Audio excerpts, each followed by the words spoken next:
Assalamualaikum warahmatullahi wabarakatuh. Alhamdulillah wassalatu wassalamu ala rasulillah amma ba'du. Alhamdulillahirabbil alamin. Sahabat konten Islam yang berbahagia, semoga kita semua dalam keadaan sehat walafiat.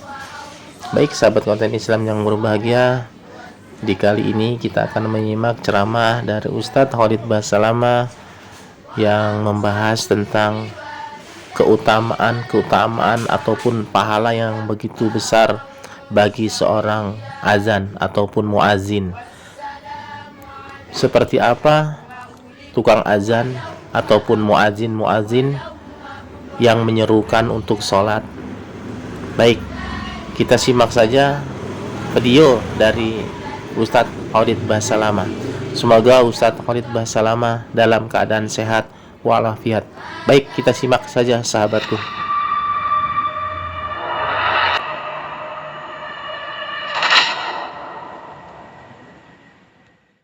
Banyak jumlahnya.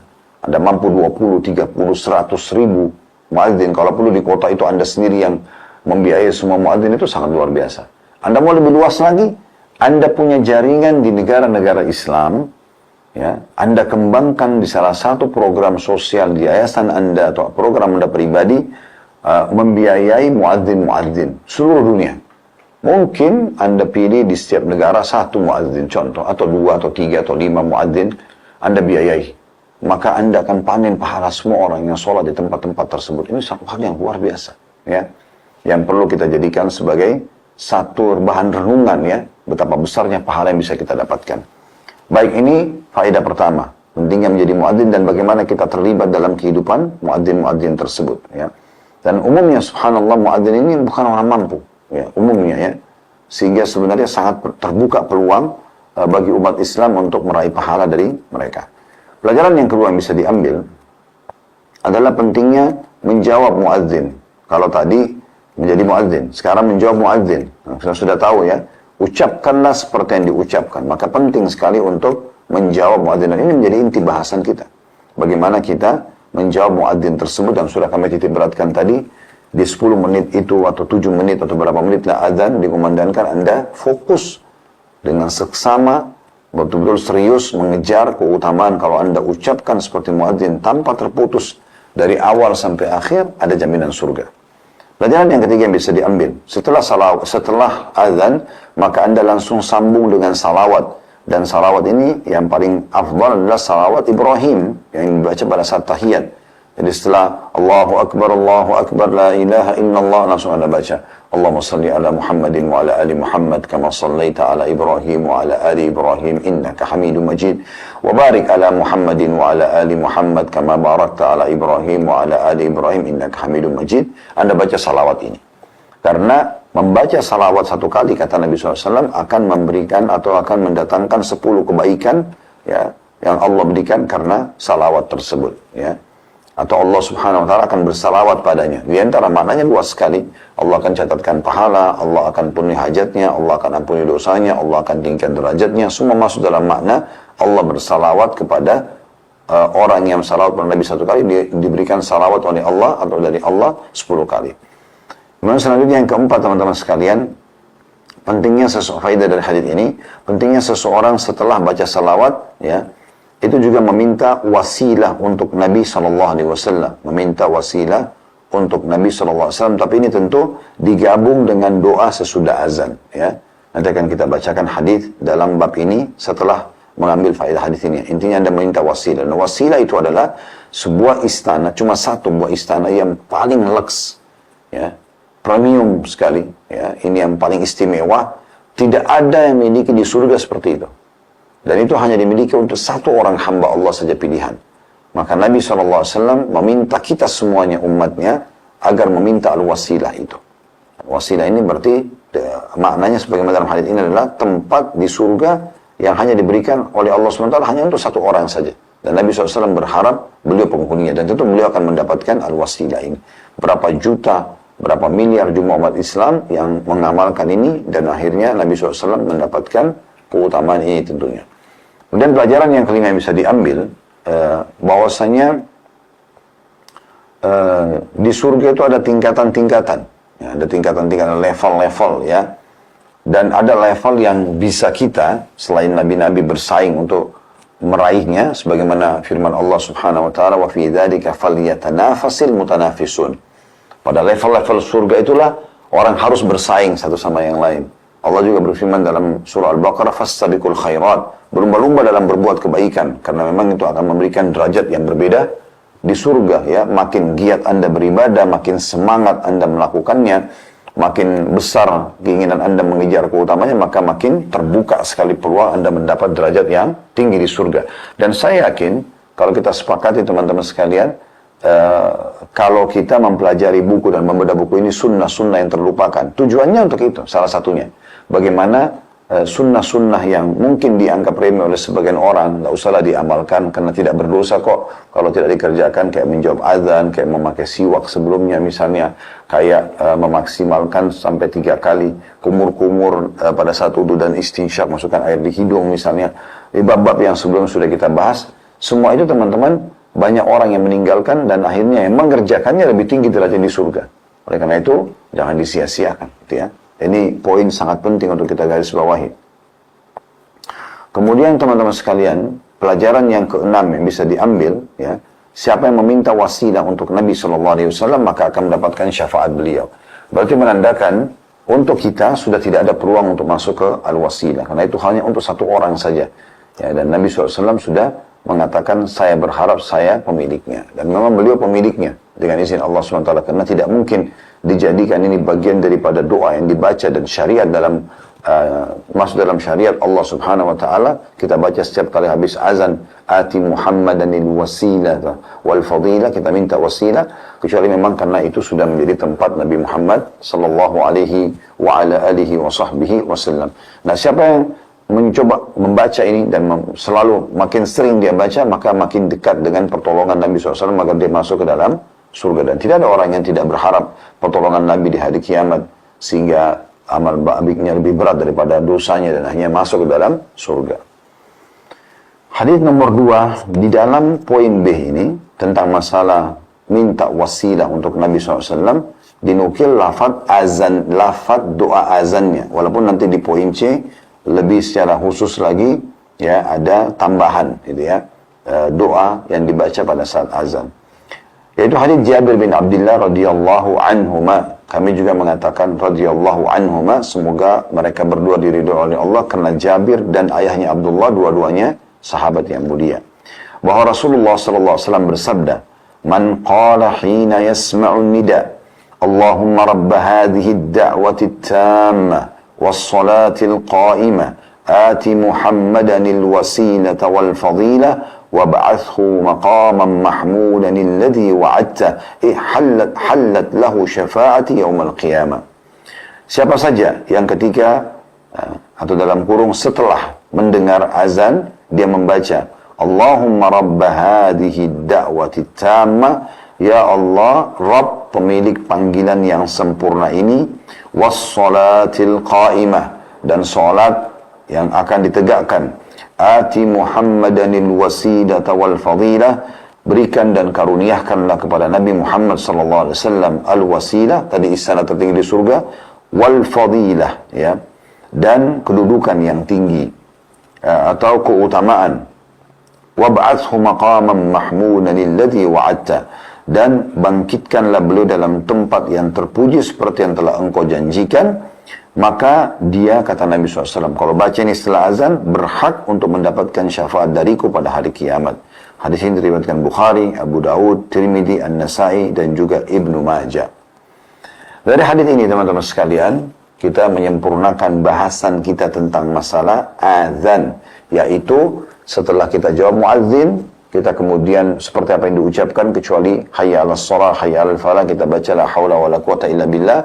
Dan iqamah juga kita jawab yang sama, termasuk qad qamatis shalah, kita membaca, kita mengucapkan juga qad qamatis shalah, dan bukan menerapkan hadis yang lemah tadi, aqamaha Allah wa adamaha, semoga Allah menegakkan salat dan mengekalkannya, karena hadisnya lemah. Kemudian kita membaca salawat kepada Nabi SAW, sudah kami tadi sampaikan dan berbagi, salawat Ibrahim. Lalu setelah itu kita baca ini, Allahumma rabba hadhihi da'wati tammah, wassalatil qa'imah, ati Muhammadan al-wasilata wal fadilah, wa ba'athu maqaman mahmudan alladhi wa'adta, innaka, apa sini ya, alladhi wa'adta, halat lahu syafa'ati yawmal qiyamah, maka dia akan mendapatkan syafaat pada hari kiamat.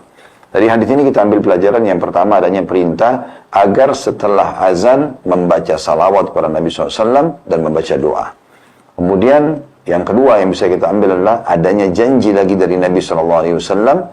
Ya, kalau orang selain itu dibaca salawat dapat syafaat di hadis yang sebelumnya, membaca juga doa azan ini, kalau dia ikhlas karena Allah, minta wasilah untuk Nabi SAW, maka juga akan mendapatkan syafaat beliau. Berarti janji ya, bukan janji dari Nabi SAW untuk mendapatkan pertolongan ini sangat terbuka. Sekarang kita masuk di poin C-nya, dan ini penutupan dalam bahasan di bab nomor 4, yaitu tentang masalah doa azan. Hadis pertama, atau hadisnya di sini sebuah hadis ya, sebenarnya sebuah hadis yang disebutkan atau dinukil oleh penulis dari Sa'ad ibn Abi Waqqas radhiyallahu anhu. Ini salah satu dari 10 sahabat yang jamin masuk surga. Dari Rasulullah SAW beliau bersabda, "Man qala hina yasma'ul mu'adzin, ashhadu an la ilaha illallah wahdahu la syarika lah, wa anna Muhammadan 'abduhu wa rasuluh, raditu billahi rabba wa bi Muhammadir rasula wa bil islami dina, ghufira lahu dhanbuh." Siapa saja yang saat mendengar muadzin mengumandangkan azan lalu dia berdoa, "Asyhadu an la ilaha illallah, aku bersaksi bahwasanya tidak ada Tuhan yang berhak disembah kecuali Allah, wahdahu la syarikalah, dia Maha Esa dan tidak ada sekutu bersamanya, wa anna Muhammadan 'abduhu wa rasuluh, dan bahwasanya Muhammad benar-benar hamba juga utusannya, raditu billahi rabba, aku ridha Allah sebagai Tuhanku, wa bi Muhammadir rasula, dan Muhammad sebagai utusan Allah, wabil islami dina, dan Islam sebagai agama, maka dosanya akan diampuni. Ada footnote di bawah nomor 57, diriwayatkan oleh Muslim, Ahmad, Abu Daud, Tirmidzi, An-Nasai, Ibnu Majah, dan juga Ibnu Khuzaimah. Dari hadis ini kita ambil pelajaran teman-teman sekalian, adanya tambahan ucapan pada saat kita sedang mendengarkan azan ya. Walaupun sebenarnya dua kalimat syahadatnya sudah masuk di jawaban kita terhadap azan ya. Karena tadi di bab pertama tentang lafaz-lafaz jawaban muadzin, asyhadu an la ilaha illallah, kita juga mengatakan asyhadu an la ilaha illallah ya. Kemudian dia mengatakan asyhadu anna Muhammad Rasulullah, kita juga mengatakan asyhadu anna Muhammad Rasulullah. Namun di sini ada tambahannya ya. Yaitu asyhadu an la ilaha illallah wahdahu la syarikalah, ada tambahan wahdahu la syarikalah, wa anna Muhammadan 'abduhu wa rasuluh. Jadi syahadatnya mirip-mirip tetapi beda lafaz sedikit ya. Dan ditambah dengan raditu billahi rabba wa bi Muhammadir rasula wa bil islami dina. Nah, ini lafaz yang dianjurkan untuk dibaca. Dari hadis ini kita ambil pelajaran tentang pentingnya mengulangi dua kalimat syahadat pada saat mendengarkan muadzin sedang syahadat, dan sebagian ulama lebih cenderung mengatakan lafaz hadis ini dibaca pada saat kita mendengarkan syahadat dikumandangkan oleh muadzin ya. Yaitu kalau imam atau muadzin mengatakan asyhadu an la ilaha illallah, atau pada saat dia mengatakan wa asyhadu anna Muhammadar Rasulullah, di situ kita dalam lafaz hadis yang lain ada tambahan wa ana asyhadu, dan saya juga bersaksi, wa ana asyhadu an la ilaha illallah wahdahu la syarikalah wa asyhadu anna Muhammadan 'abduhu wa rasuluh ya. Atau wa anna Muhammadan 'abduhu wa rasuluh, raditu billahi rabba wa bi Muhammadir rasula wa bil islami dina, maka akan diampuni dosa-dosanya yang telah lalu ya. Jadi pelajaran di sini kita membaca dua kalimat syahadat dan diikuti dengan tambahan ridho Allah sebagai Tuhan, Nabi Muhammad SAW sebagai Rasul, dan Islam sebagai agama. Pelajaran yang kedua yang bisa diambil adalah pentingnya seseorang memperbaharui keislamannya dengan mengulang-ulangi syahadat. Makanya syahadat ini diucapkan tadi pada saat muadzin mengumandangkan azan. Satu hari 5 kali azan berarti 5 kali kita syahadat, gitu ya. Ditambah lagi dengan hadis ini hadis menjelaskan selain jawaban syahadat muadzin tadi. Ya, jadi kalau muadzin mengatakan asyhadu an la ilaha illallah, kita mengatakan asyhadu an la ilaha illallah. Kalau dia mengatakan asyhadu anna Muhammadar Rasulullah, kita juga mengatakan asyhadu anna Muhammadar Rasulullah. Namun di saat itu, setelah kita ucapkan asyhadu an la ilaha illallah misalnya, kita tambah dengan hadis ini. Wa ana asyhadu an la ilaha illallah wahdahu la syarika lah. Berarti 2 kali kita mengulanginya.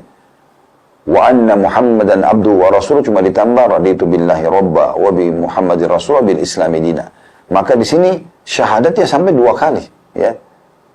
Lebih dari 2 kali. Asyhadu an la ilaha illallah, asyhadu an la ilaha illallah, asyhadu anna Muhammadar Rasulullah, asyhadu anna Muhammadar Rasulullah. Berarti 2 kali kalau kita jawab azan. Ditambah dengan lafaz hadis yang baru kita baca ini, kalau kita ulangi lagi syahadatnya, tapi ditambah setelah asyhadu la ilaha illallah, kita tambah wahdahu la syarikalah. Karena waktu jawab muadzin tidak ada wahdahu la syarikalah, ya. Di sini ditambah, lalu kita mengatakan wa anna Muhammadan abduhu wa rasuluh. Nanti kita kayak ulangi lagi sebenarnya syahadat Muhammad Rasulullah.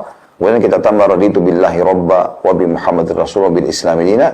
Maka ini adalah pengulangan syahadat. Pentingnya seorang muslim mengulang-ulangi syahadatnya. Kita juga tahu dalam tahiyat kita mengatakan asyhadu an la ilaha illallah wahdahu la syarika lahu, asyhadu anna Muhammadan abduhu wa rasuluh, lalu baca salawat kepada Nabi sallallahu alaihi wasallam. Contohnya, gitu ya. Jadi memang ada pengulangan syahadat ini. Pelajaran ketiga yang bisa diambil, besarnya keutamaan membaca doa ini dan jangan sampai luput dari kita. Ya, selain menjawab 2 kalimat syahadatnya muadzin, kita juga membaca ini, terutama pada saat muadzin sedang mengucapkan 2 kalimat syahadat. Kalau Anda tidak keburu, bisa tentunya di saat azan dikumandangkan. Jangan lupa, asyhadu an la ilaha illallah wahdahu la syarikalah, wa anna Muhammadan abduhu wa rasuluh, raditu billahi rabba wa bi Muhammadir rasul wa bil islami dina. Karena keutamanya sangat besar. Diampuni dosa-dosanya. Dan faedah orang diampuni dosa adalah dia akan selamat dari hukuman yang disebabkan karena dosa itu. Yang kedua, fasilitas yang tertahan karena dosa itu akan dikembalikan oleh Allah Subhanahu wa taala. Karena kita tahu ada lafaz yang berbunyi tentang masalah ada dosa kata Nabi SAW, atau ada hamba yang terhalang dari rezeki justru karena dosa yang dia lakukan. Nah, kalau dosa itu diampuni, maka secara otomatis berarti rezekinya akan disempurnakan. Di sini kata penulis setelah mengajarkan kepada kita doa ini yang disampaikan oleh Nabi SAW. Adapun mengenai kapan waktu doa atau zikir ini diucapkan, apakah pada saat, yakni pada saat bersamaan dengan muadzin mengucapkan kalimat asyhadu an la ilaha illallah, aku bersaksi bahwasanya tidak ada Tuhan yang berhak disembah kecuali Allah, atau ketika muadzin mengakhiri azannya dengan ucapan la ilaha illallah, tidak Tuhan yang berhak disembah kecuali Allah. Kemudian orang yang mendengar azan itu mengucapkan wa ana asyhadu, aku pun bersaksi. Ada 2 pendapat ulama dalam hal ini. Yang pertama, kata beliau, doa atau zikir tersebut diucapkan ketika muadzin sedang mengumandangkan azan, yakni di tengah-tengahnya bersamaan, ya. Inilah yang diisyaratkan oleh Imam An-Nawawi dalam syarah Muslimnya, atau syarah ini penjelasannya bagi teman-teman yang pegang buku. Dikasih tanda syarah itu maksudnya penjelasan. Muslim maksudnya syarah kitab Sahih Muslim. Ya. Meski tidak disebutkan secara jelas kata beliau, As-Siddi menyebutkan dalam catatan kaki Sunan An-Nasa'i. Sunan An-Nasa'i juga kitab hadis yang masyhur, bukunya Imam An-Nasa'i rahimahumullah semuanya. Sabda Rasulullah SAW hina yasma'ul muadzin, ketika mendengarkan muadzin, yakni saat muadzin mengucapkan kalimat asyhadu an la ilaha illallah. Aku bersaksi bahwasanya tidak ada ilah melainkan atau yang berhak disembah kecuali Allah. Maka ucapan orang yang mendengarkan azan wa ana asyhadu, dan saya pun bersaksi, adalah atf atau jawaban terhadap ucapan muadzin asyhadu an la ilaha illallah. Aku bersaksi bahwasanya tidak ada Tuhan yang berhak disembah kecuali Allah. Jadi maksud dari ucapan orang yang mendengarkan azan wa ana asyhadu, dan aku pun bersaksi, adalah aku juga bersaksi sebagaimana kamu bersaksi. Dijelaskan tentunya atau dinukil, ada footnote di jilid 2 halaman 323 dari buku-buku para ulama, ya, terbitan Dar al-Hadith, berhubungan dengan masalah perkataan Imam Nawawi dalam syarah Sahih Muslimnya. Ini pendapat pertama. Jadi dibaca pada saat azan sedang dikumandangkan. Dan itu perkataan Imam Nawawi secara zahir. Nampak seperti itu. As-Sindi lebih menitik beratkan lagi. Dibaca pada saat syahadat sedang dikumandangkan oleh muadzin. Terutama dia mengatakan, Asyhadu an la ilaha illallah. Pendapat kedua, doa atau zikir tersebut diucapkan di akhir azan. Setelah selesai azan, dia mengucapkan ini, kemudian baru dia baca ya doa-doa selepas azan. Al-Allam Al-Mubarakfuri, Al-Allam maksudnya seorang alim. Al-Mubarakfuri ini istilah nama bagi seorang alim ulama. Rahimahullah menyebutkan dalam kitab Tuhfatul Ahwadhi, Syarah Sunan Tirmidzi. Ini adalah nama kitabnya Tuhfatul Ahwadhi. Dan ini adalah penjelasan dari hadis-hadis Sunan At-Tirmidzi. Sabda Nabi SAW, Man qala hina yasma'ul muadzin, siapa saja yang ketika mendengar muadzin mengumandangkan azan berdoa, yakni mendengar azannya, suaranya, ataupun ucapannya. Inilah makna yang paling jelas. Namun dimungkinkan bahwa maksudnya adalah ketika mendengar kumandang azan pada kalimat pertama, yakni saat azan baru dimulai, atau terakhir saat azan sudah selesai, yaitu ucapan muadzin la ilaha illallah, tidak ada ilah kecuali Allah. Yang terakhir inilah yang lebih tepat, yakni setelah muadzin mengucapkan kalimat tersebut. Mungkin juga makna yasma' atau mendengar adalah menjawab, sehingga makna yang dimaksud tersebut adalah menjadi lebih jelas. Adapun pahala yang disebutkan dalam hadis ini bertingkat sesuai dengan sempurnanya jawaban dan tambahan orang yang mengucapkan doa dan zikir tersebut.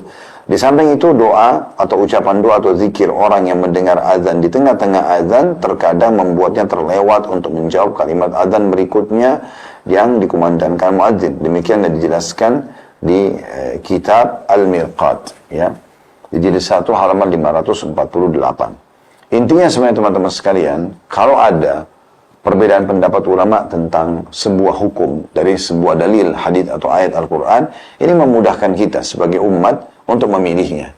Kalau seandainya semua pendapat mengerucut kepada pendapat As-Sindi tadi, ya, atau Imam Nawawi, hanya pada saat mendengarkan azan kita bisa mendapatkan keutamaan tadi, diampuni dosanya kalau kita bilang Asyhadu an la ilaha illallah wahdahu la syarikalah wa anna Muhammadan abduhu wa rasuluh raditu billahi rabba wa bi Muhammadir rasul wa bil islami dina, maka orang yang luput dari dia syahadat muadzin, maka sudah tidak bisa membaca ini, tidak bisa mendapatkan keutamaannya, ya.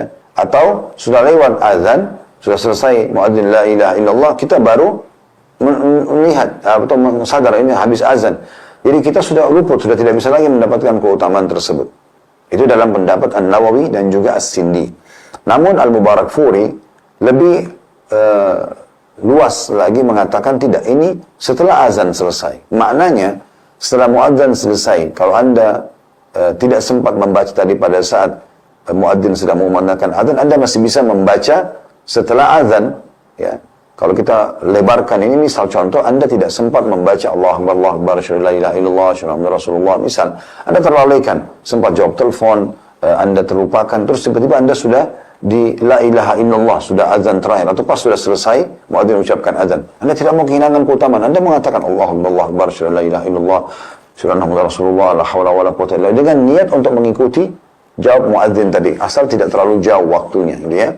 Dan Anda juga masih bisa membaca tadi yang terakhir kita baca, wa ana asyhadu an la ilaha illallah wahdahu la syarikalah wa anna Muhammadan abduhu wa rasuluh itu billahi rabba wa bi Muhammadir rasul wa bil islami dina, walaupun azan sudah selesai. Dan ini satu keutamaan yang sangat luar biasa, karena kita termudahkan teman-teman sekalian untuk memilih mana yang dari dua pendapat ini. Dan insya Allah selama ada pendapat ini, semoga Allah berikan semua kepada kaum muslimin. Intinya, jangan luput daripada sunnah-sunnah yang banyak ditinggalkan oleh orang. Dan Anda bayangkan, kalau diakumulasi sekian tahun Anda luput dari membaca zikir ini, maka berapa banyak keutamaan yang luput dari Anda, yang diraih oleh orang yang sempat mengamalkannya. Dan berapa jauh derajat beda di surga nanti, hanya karena mengamalkan sunnah-sunnah seperti ini. Allahu a'lam.